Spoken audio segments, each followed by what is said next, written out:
So students, we are doing NCERT back exercise of P block elements. Okay. तो NCERT back exercise का first question is 10.1 और ये question क्या है?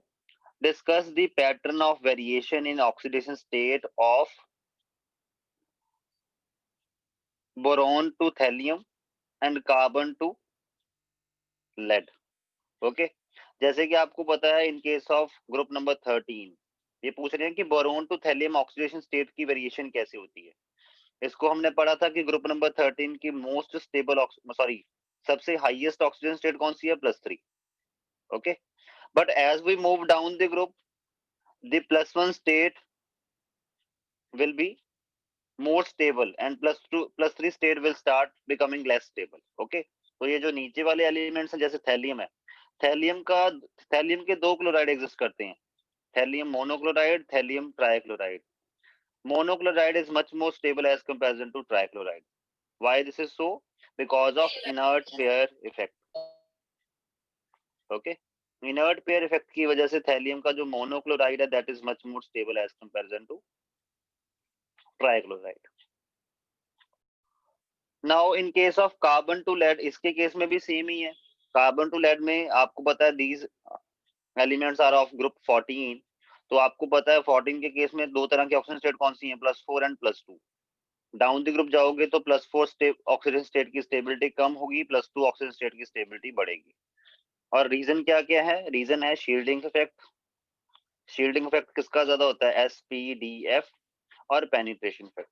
ये 2 इफेक्ट हैं जिसकी वजह से डाउन द ग्रुप जाने पे आपको इनर्ट पेयर इफेक्ट देखने को मिलता है, जिसकी वजह से लो ऑक्सीडेशन स्टेट की जो आने की पॉसिबिलिटी है, जो स्टेबल होने की पॉसिबिलिटी है, वो बढ़ती जाती है और हायर वाले की कम होती जाती है. ओके. चलो, तो this is question number 10.1. Now the question number 11.2. How can you explain higher stability of BCl3 as compare to TlCl3? Thallium trichloride और बोरोन के ट्राइक्लोराइड में से बोरोन का trichloride is much more stable as comparison to thallium. वही reason आ गया. ठीक है. Thallium has +1 state stable because of inert pair effect. Therefore, thallium trichloride is not stable. जैसे ही आप थैलियम ट्राइक्लोराइड को थोड़ा सा हीट करते हो ना, it will become thallium chloride and chlorine gas liberated. So this question is done now. Now the next question, 11.3. Why does boron trifluoride behave as a Lewis acid? Boron trifluoride as a Lewis acid क्यों behave कर पाता है? What is the reason behind that? Okay. तो आपको याद होगा, इसका भी हमने शायद करा है. बोरोन ट्राइफ्लोराइड, ये ना बोरोन ट्राइफ्लोराइड. ठीक. This is the empty p orbital which the boron have. क्योंकि इसमें बोरोन की हाइब्रिडाइजेशन कौन सी है? sp2 हाइब्रिडाइजेशन है बोरोन की, और बोरोन के ऊपर एक एम्प्टी p ऑर्बिटल है. ओके. ये जो एम्प्टी p ऑर्बिटल है, इसमें ये अभी लोन पेयर अकोमोडेट कर सकता है. Lone pair can be donated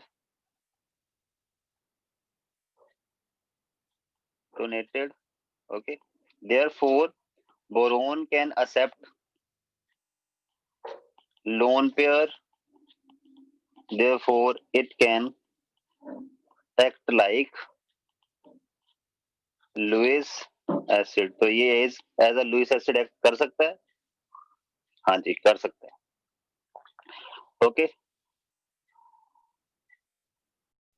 चलो, this question 11.3 is also done. तो आप इसका रीजन क्या दोगे? अगर आपको मान लो ये थोड़ा पेपर में 3 मार्क का क्वेश्चन आ जाता है, तो आप बोलोगे सर इतनी की सेटिस्फेक्शन विल बी, इतनी की explanation will be not satisfactory. तो इसके केस में आप ये कर सकते हो कि इसकी हाइब्रिडाइजेशन को भी एक्सप्लेन कर दो. कैसे करोगे हाइब्रिडाइजेशन को एक्सप्लेन? जैसे बोरोन है, बोरोन इसकी फॉर्मेशन कैसे होती है? 1s2 2s2 2p1. बोरोन की हाइब्रिडाइजेशन ये होती है, हाँ, इलेक्ट्रॉनिक कन्फर्मेशन ये होती है. उसके बाद इसकी रिप्रेजेंटेशन कैसे करोगे? 2s 2p, outer most shell की रिप्रेजेंटेशन करोगे. Like this. उसके बाद आप बोलोगे बोरोन को किया जाता है एक्साइट। एक्साइट कैसे, मतलब एक इलेक्ट्रॉन यहाँ पे ट्रांसफर किया जाता है हायर पी ऑर्बिटल में। ओके, और होगा क्या, आपके पास 3 फ्लोरीन आके बॉन्डिंग करवा लेंगे सिंपल वाली, किसके साथ, बोरोन के साथ। ओके, और ये वाला ऑर्बिटल एम्प्टी है, ठीक है, दिस इज एम्प्टी ऑर्बिटल। तो और इसमें हाइब्रिडेशन कौन सी हो रही है, 3 ऑर्बिटल कौन कौन से इन्वॉल्व हुए, एक एस वाला 2 पी वाले, इसको क्या बोलेंगे, sp2 हाइब्रिडाइजेशन। Got it. ऐसे आप एक्सप्लेनेशन भी थोड़ी सी फिर डाल सकते हो बीच में। ओके, और साथ में शेप बना के ऐसे दिखाना है। शेप आपने इसकी ट्रायंगुलर प्लेनर बनानी है, क्योंकि बोरोन के केस में sp2 हाइब्रिडाइजेशन होगी तो ट्रायंगुलर प्लेनर होगी ना, तो ऐसे दिखानी है। और ये वाला p अनहाइब्रिडाइज्ड रहता है, इसलिए इसको अनहाइब्रिडाइज्ड जैसा दिखाना है। Got it, clear. और एम्प्टी तो है ही है, इसमें कुछ है तो है नहीं, है ना। चलो, नाउ द नेक्स्ट क्वेश्चन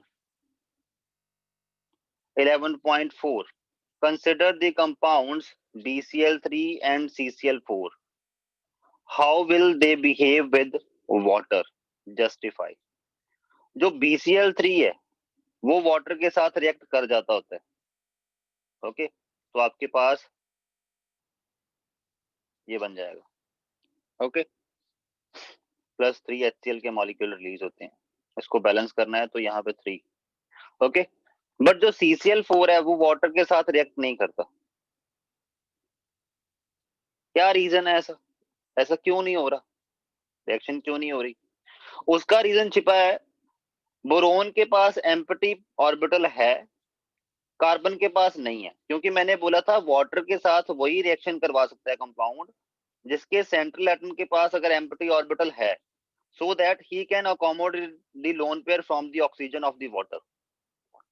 क्योंकि इससे होता क्या है, इससे वाटर जो है वो इसके साथ इंटरेक्शन में आता है, पहले पहले इंटरेक्शन में आएगा, उसके बाद रिएक्शन शुरू होती है।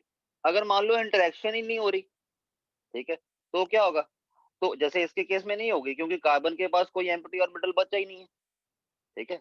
जैसे अगर मैं इसकी फॉर्मेशन दिखाऊं BCl3 की, तो पीछे जैसे BF3 बनाया वैसे ही होनी है। CCl4 की अगर फॉर्मेशन दिखाऊं तो आपको पता होगा कार्बन की electronic configuration 1s2 2s2 2p 2, ठीक है, 2s 2p, it is like this.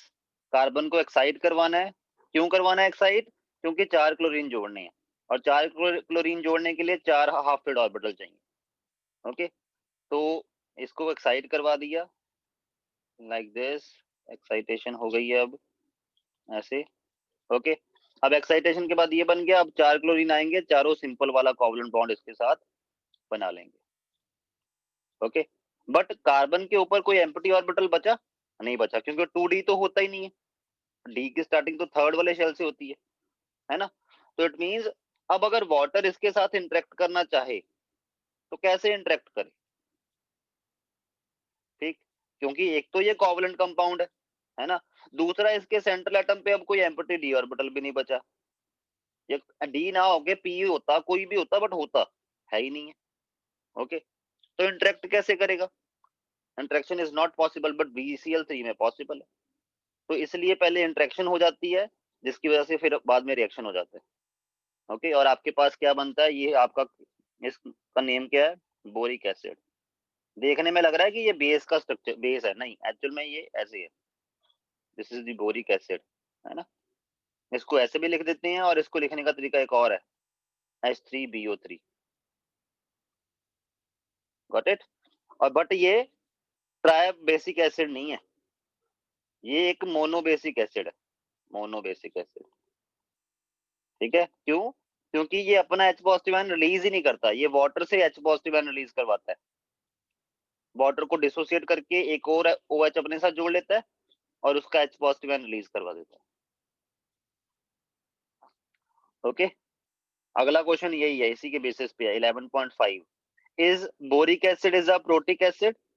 Boric acid एक प्रोटिक एसिड है। प्रोटिक एसिड किसको बोलते हैं, जैसे अगर HCl की बात करूं मैं, HCl जब वाटर में डिसोसिएट होता है तो ये अपना प्रोटॉन छोड़ता है, ठीक है, तो HCl क्या हुआ, ये एक प्रोटिक एसिड हुआ, ठीक है। बट बोरिक एसिड है तो ये एसिड है, बट जब इसको वाटर में डिसॉल्व करते हो तो ये अपना प्रोटॉन, इन तीनों में से कोई प्रोटॉन नहीं छोड़ेगा, ठीक है। अपने घर नू सियाना, ठीक है, ये अपना कोई प्रोटॉन नहीं छोड़ रहा। ये क्या करेगा, ये वाटर में से OH नेगेटिव आयन निकाल के अपने में ऐड करवा लेगा। क्या बन जाएगा,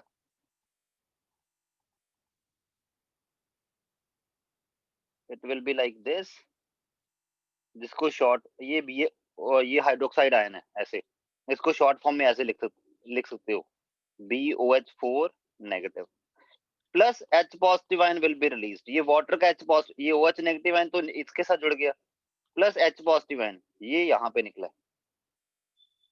ओके क्लियर। तो आपके पास ये जो प्रोटॉन छोड़ा, this is of water. Okay. और कई बार क्या होता है, कई बार बुक में ये रिएक्शन ऐसे लिखी होती है, H3BO3 plus 2H2O is going to give BOH4 negative plus hydronium ion. इसको ऐसा इसलिए लिखते हैं क्योंकि H पॉजिटिव आयन की चार्ज डेंसिटी बहुत हाई होती है, तो ये कहीं ना कहीं किसी वाटर मॉलिक्यूल के साथ एसोसिएट करके हाइड्रोनियम आयन की फॉर्म में आ ही जाता है। तो इसलिए इस रिएक्शन को आप ऐसे भी लिखा हो तो गलत नहीं है, ऐसे लिख दो तो भी गलत नहीं, ठीक है। बट ज्यादा इंफॉर्मेटिव ये वाला है, क्योंकि इसमें आप ये भी इंफॉर्मेशन दे रहे हो कि H पॉजिटिव जो निकलेगा वो दूसरे एक वाटर मॉलिक्यूल को पकड़ के हाइड्रोनियम आयन की फॉर्म में एग्जिस्ट करता है। Got it. Now the next question 11.6, explain what happens when boric acid is heated. जब बोरिक एसिड को हीट किया जाता है तो क्या होता है, जब बोरिक एसिड H3BO3 को हीट किया जाता है, ऑन हीटिंग, तो पहले ये HBO2 बनता है, मेटाबोरिक एसिड बनता है। इसको शायद मेटाबोरिक, मेरे को इसका वैसे एग्जैक्ट नेम याद नहीं आ रहा, इसको मेटाबोरिक एसिड बोलते हैं। ये बोरिक एसिड है ना, ठीक है, this is called as the metaboric acid. और जब इसको फर्दर और हीट कर दिया जाता है तो क्या होता है, ये बोरोन ऑक्साइड में आ जाता है और वाटर लूज कर देता है। यहाँ भी इसने वाटर ही लूज किया था, ठीक है, और ये और वाटर लूज कर देता है। ऐसे दो मॉलिक्यूल जो हैं वो एक ये बनाते हैं, और कितने वाटर बनाएंगे साथ में, एक वाटर, हाँ ठीक है, और यहाँ भी स्टार्टिंग में 2, और इसको बैलेंस कर दो तो ये होता है। अल्टीमेटली आपके पास क्या बनता है, बोरॉन ऑक्साइड। ओके, जिसको बोरॉन 3 ऑक्साइड भी बोल सकते हो, क्योंकि बोरॉन जो है वो +3 स्टेट में है, इसमें ऑक्सीडेशन स्टेट भी रिप्रेजेंट कर सकते होते हैं हम साथ में, ठीक है। ये कौन सी नोटेशन थी, रिडॉक्स में पड़ी है, स्टॉक नोटेशन, जिसमें हम ऐसे फॉर्मूला लिखते हैं कि आपका जो सेंट्रल एटम है उसका ऑक्सीडेशन स्टेट भी पीछे लिख देते होते हैं। Okay clear. ज्यादातर वैसे स्टॉक नोटेशन सॉल्ट्स में काम में आती है, इसके केस में ऐसे नहीं भी लिखना चलेगा, क्योंकि हमें पता है बोरोन बनाते हैं +3 है, इसके अलावा तो कोई ऑक्सीजन स्टेट इसकी है ही नहीं, है ना। चलो, अगर एक से ज्यादा करता हो तो उस टाइम स्टॉक नोटेशन में काम में आती है, या फिर नेम चेंज करने पड़ते हैं। कौन से नेम चेंज करने पड़ते हैं, जैसे आयरन 2 स्टेट बनाता है ना, Fe+2 Fe+3, जब वो +2 में होता है उसको फेरस बोलते हैं, और यार स्पेलिंग भूल गए तो वो फेरस बोलते हैं, और जब वो +3 में होता है तब उसको फेरिक बोलते हैं, ठीक है। अगर आप भूल जाओ मेरी तरह कि फेरस और फेरिक, तो क्या करना है, जैसे मान लो आपने इसको लिखना है FeCl2 तो इसको आप ऐसे लिख सकते हो, आयरन 2 क्लोराइड। ओके, और FeCl3 को लिख सकते हो आयरन 3 क्लोराइड। अगर फेरस फेरिक भूल जाओ तो उस केस में, ओके, ये वैसे थोड़ा सा रिकॉल किया हमने पीछे, कि ये ना हो आप बिल्कुल ही गजनी बन जाओ। चलो, अब नेक्स्ट है आपका क्वेश्चन नंबर 11.7। 11.6 इज डन, ये तो सिंपल रिएक्शन है, इसको आपको एक तरह से मेमोराइज ही करना है। 11.7 क्या कहता है, describe the shapes of BF3 and BH4 negative, assign the hybridization of boron in these species. अच्छा, BF3 की शेप क्या होगी अभी हमने डिस्कस कर ली, अब उसको बना भी लिया, कैसे बनती है वो भी बता दिया। ये होती है trigonal planar. Okay, this shape is trigonal planar. और BH4 नेगेटिव इसकी शेप होती है टेट्राहेड्रल. कैसे टेट्राहेड्रल?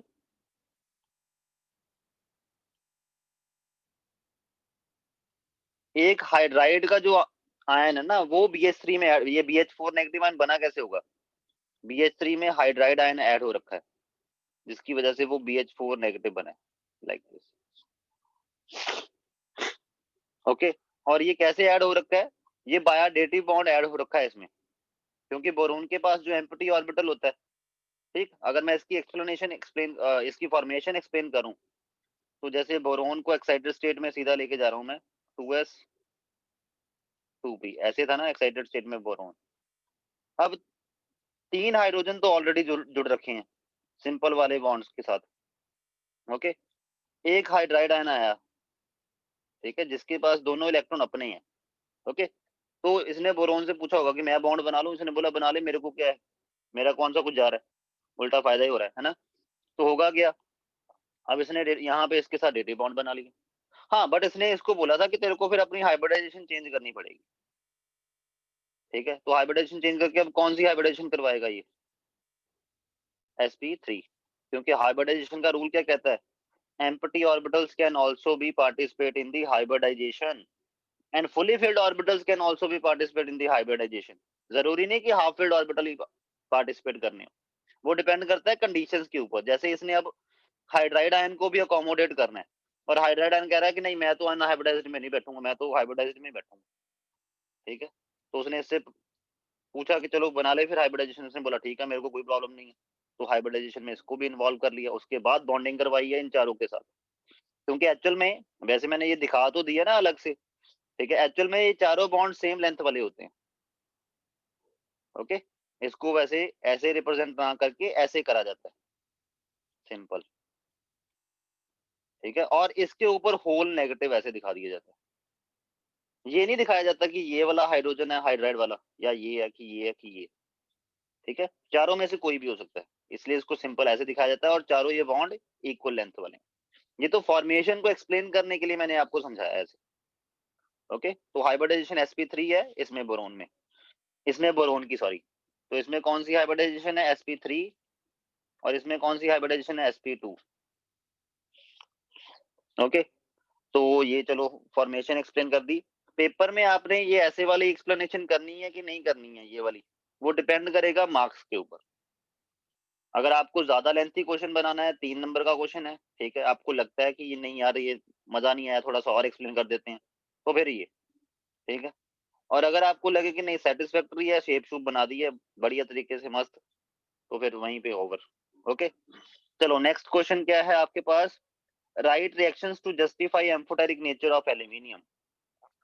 एम्फोटेरिक नेचर का मतलब क्या होता है? ऐसा सब्सटेंस जो एसिड और बेस दोनों के साथ रिएक्ट कर जाए, that is called as the aluminium, और that is called as the amphoteric. और aluminium is amphoteric in nature. क्यों? क्योंकि एल्यूमिनियम एक ऐसा मेटल है जो एसिड के साथ और बेस के साथ दोनों के साथ रिएक्ट करता है. Aluminium react with whether it is acid to give salt and hydrogen, and aluminium react with base to give salt and hydrogen. अच्छा, ये कैसे? चलो अब इसका रिएक्शन देख लेते हैं एक. तो इट मींस ये दोनों के साथ सेम तरह की रिएक्शन शो कर रहा है, सॉल्ट और हाइड्रोजन वाली. इट मींस यहाँ पे ये क्या कर रहा है? ये एम्फोटेरिक नेचर की तरह भी है, इसका एम्फोटेरिक नेचर है. ओके, तो aluminium react with acid, acid ले लेते हैं HCl to give AlCl3 plus hydrogen. Balancing आपका काम है, आप पे छोड़ी.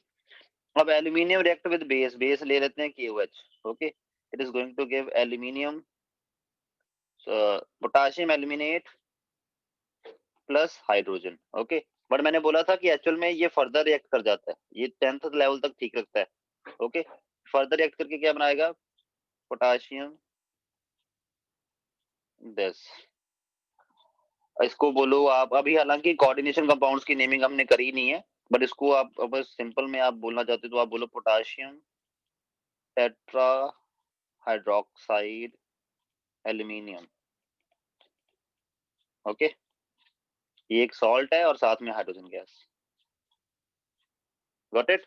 ये बनाना है कि ये बनाना है, उसके अकॉर्डिंग आप इसकी बैलेंसिंग कर देना।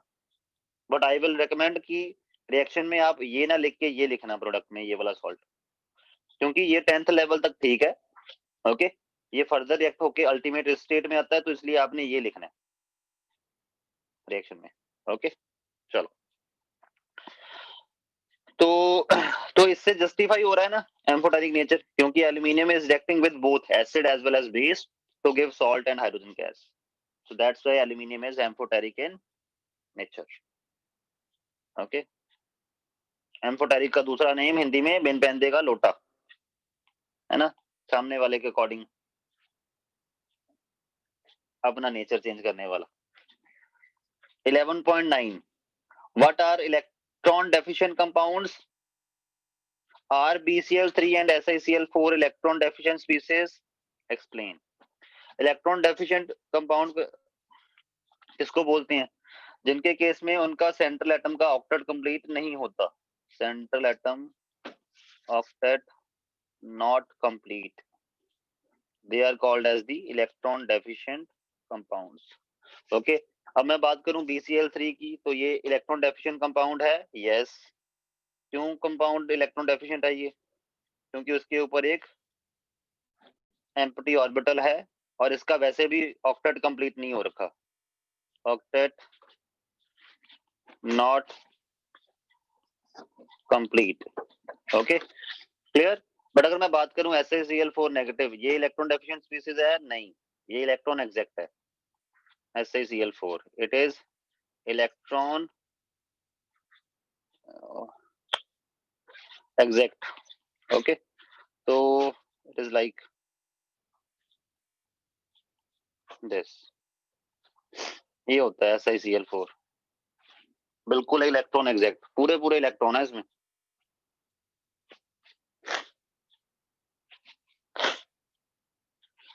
ओके, हालांकि सिलिकॉन के पास एम्प्टी डी ऑर्बिटल है, बट इसका ऑक्टेट तो कंप्लीट हो गया ना, ये as a Lewis acid act कर सकता है क्योंकि इसके पास एम्प्टी डी ऑर्बिटल है।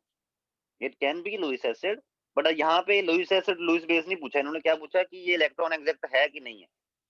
ठीक है, तो सिलिकॉन जो है वो इलेक्ट्रॉन एग्जैक्ट है क्योंकि इसका ऑक्टेट कंप्लीट है। क्लियर? ठीक, तो आपने जो 11.10 क्वेश्चन है इसमें you have to draw resonance structure of carbonate and hydrogen carbonate. Okay, तो बनाते हैं। सबसे पहले carbonate CO3 two negative, carbonate के केस में कार्बन डबल बॉन्ड हो, ऑक्सीजन, लोन पेयर वगैरह सारे दिखाने होते हैं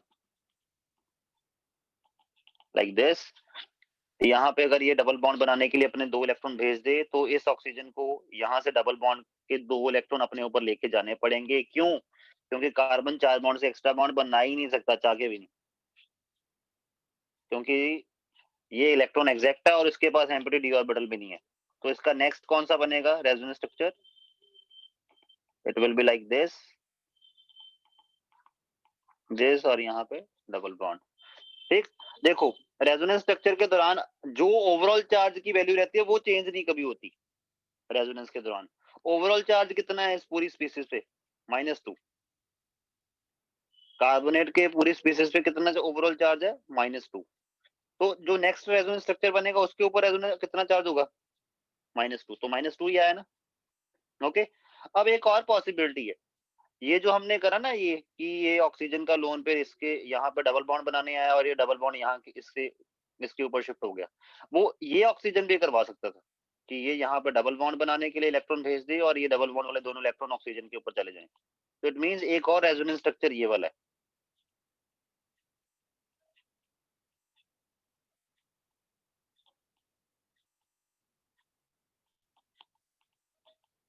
ओके, क्लियर?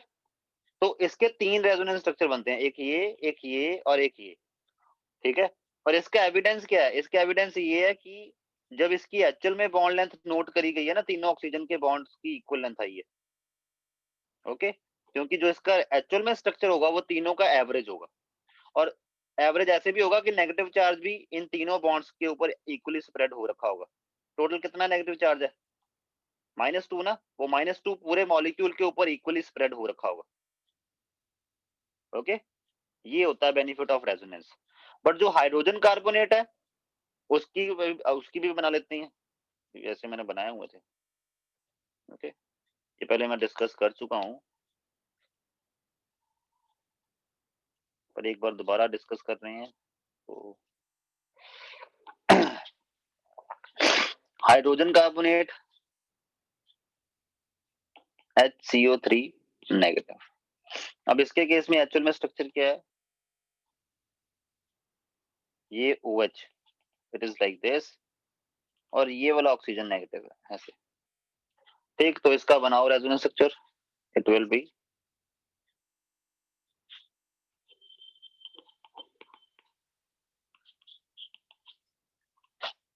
Like this. और रेजोनेंस स्ट्रक्चर बनाते टाइम सिर्फ और सिर्फ डबल बॉन्ड वाले इलेक्ट्रॉन्स को और लोन पेयर्स को डिस्टर्ब करना है, और किसी को डिस्टर्ब नहीं करना, सिग्मा बॉन्ड्स को डिस्टर्ब नहीं करना। ओके, मारेंगे बहुत नहीं तो ये सिग्मा बॉन्ड्स को बिल्कुल नहीं डिस्टर्ब करना, सिर्फ पाई बॉन्ड वाले इलेक्ट्रॉन और लोन पेयर्स। ठीक, तो ये हो सकता है।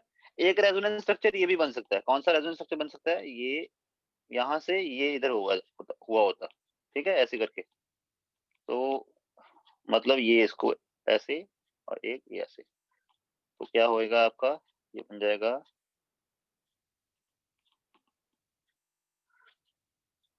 यहाँ पे सिंगल बॉन्ड, ये, बट इस चक्कर में फिर यहाँ पे पॉजिटिव चार्ज आएगा। ठीक है, इसलिए ये वाला रेजोनेंस स्ट्रक्चर इतना स्टेबल नहीं होगा। ये दोनों इक्वली स्टेबल हैं। ये जैसे मान लो इसकी, अगर मैं आउट ऑफ नहीं, पर इसकी एग्जिस्टेंस के बेसिस पे दूं कि अगर मॉलिक्यूल को 100% में से चूज करना हो किस में टाइम ज्यादा बिताएगा, तो मॉलिक्यूल बोलेगा मैं 45% टाइम इसमें स्पेंड करूंगा, 45% अपना टाइम इसमें स्पेंड करूंगा। इसमें वो बहुत कम टाइम स्पेंड करेगा, क्योंकि ये अनस्टेबल ज्यादा है। क्यों अनस्टेबल ज्यादा है? क्योंकि इस नेगेटिव तो इसमें है, ओवरऑल स्पीसीज पे -1 चार्ज रहना ही है, वो सभी में -1 ही रहना है। ठीक है, इसमें भी ओवरऑल -1 चार्ज ही है।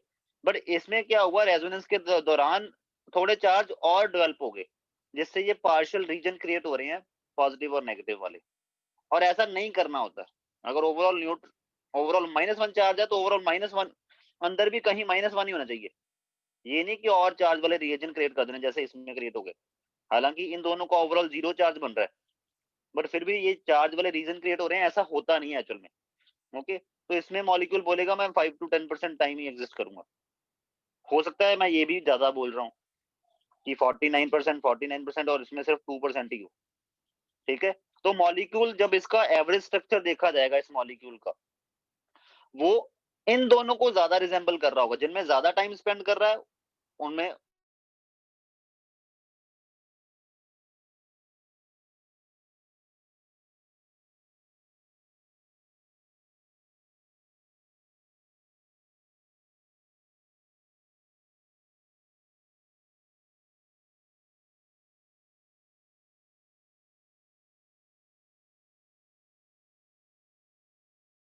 Sir, your voice is not audible.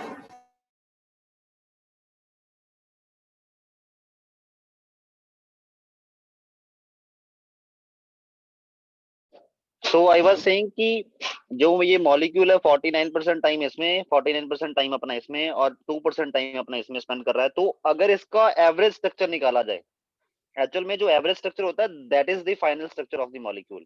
तो जो एवरेज स्ट्रक्चर है वो ज्यादा रिजेंबल भी तो इन्हीं को करेगा, इन दोनों को। जैसे अब अगर हम अपनी बात ही करें तो डे में हम ज्यादा थॉट्स के साथ, ज्यादा चीजों के साथ, जिन ज्यादा चीजों के साथ ज्यादा टाइम स्पेंड करते हैं, जिन थॉट्स के साथ ज्यादा टाइम स्पेंड करते हैं, हम वैसे ज्यादा बनते हैं, है ना। और जिनके साथ कम स्पेंड करते हैं वैसे कम बनते हैं। ओके, तो इट मीन्स, तो जो इसका एवरेज स्ट्रक्चर है वो कैसा होगा? That will be look like,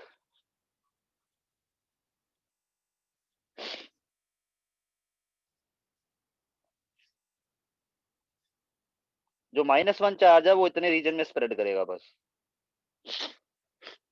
okay, और इन बॉन्ड में जो है बॉन्ड करेक्टर जो है, जैसे अराउंड 1.5, इसका भी बॉन्ड करेक्टर 1.5। ओके, क्योंकि रेजोनेंस के दौरान पाई बॉन्ड वाले ये जो 2 इलेक्ट्रॉन थे वो इतने रीजन में स्प्रेड हो रहे हैं, क्योंकि यहाँ से यहाँ आ जा रहे हैं ना, इतने रीजन में स्प्रेड हो जा रहे हैं। ओके, ये वाली तो आएगी नहीं, ये बहुत कम है। ठीक, तो जिसकी वजह से एक मिनट रुको, यहाँ पे डबल बॉन्ड बनाना था, ये वाला रेजोनेंस स्ट्रक्चर ऐसा है। ओके क्लियर, तो ये इसका एवरेज स्ट्रक्चर है। इसका एविडेंस भी मिल जाएगा आपको कि ये वाला जो बॉन्ड है वो उसका बॉन्ड, उसकी बॉन्ड लेंथ अराउंड 1.5 वाले बॉन्ड ऑर्डर जितनी होगी, ये वाले बॉन्ड की भी, और ये वाले बॉन्ड की जो लेंथ है वो सिंगल बॉन्ड जितनी होगी। ओके, उसमें तो कोई भी डबल बॉन्ड करेक्टर नहीं आया होगा। Is it fine students?